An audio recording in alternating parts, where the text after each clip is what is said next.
नमस्कार, आप देख रहे हैं नया भारत दर्पण समाचार और मैं हूं आपके साथ ज्योतिका। आइए रुक करते हैं खबर की ओर। उपराष्ट्रपति सीपी राधाकृष्णन ने कहा कि भारत की असली ताकत राष्ट्रीय एकता और समाज के लिए मिलकर सेवा करने में है। उन्होंने कहा कि जब देश के लोग एकजुट होकर काम करते हैं तभी देश तेजी से आगे बढ़ता है। वे अपनी सरकारी आवास पर राष्ट्रीय सेवा योजना के गणतंत्र दिवस परेड शिविर में आए हुए युवाओं से बातचीत कर रहे थे। इस दौरान उन्होंने युवाओं से समाज सेवा को अपना कर्तव्य मानकर करने और हमेशा देश हित को प्राथमिकता देने की अपील की।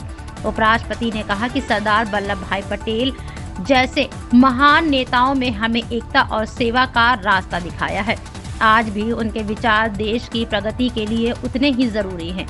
उन्होंने विकसित भारत 2047 के लक्ष्य का जिक्र करते हुए कहा कि यह सिर्फ सरकार की जिम्मेदारी नहीं है बल्कि पूरे देश की साझा यात्रा है। इसके लिए हर नागरिक को अनुशासित, देशभक्त और जिम्मेदार बनना होगा।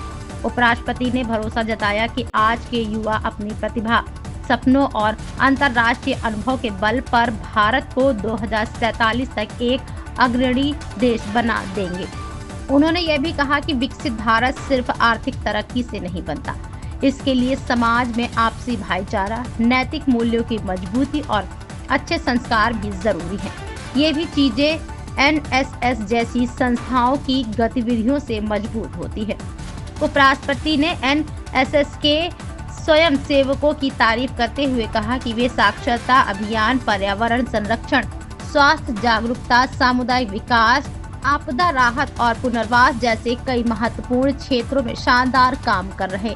उन्होंने युवाओं से कहा कि निस्वार्थ सेवा से न सिर्फ समाज मजबूत होता है बल्कि व्यक्ति का चरित्र भी निखरता है।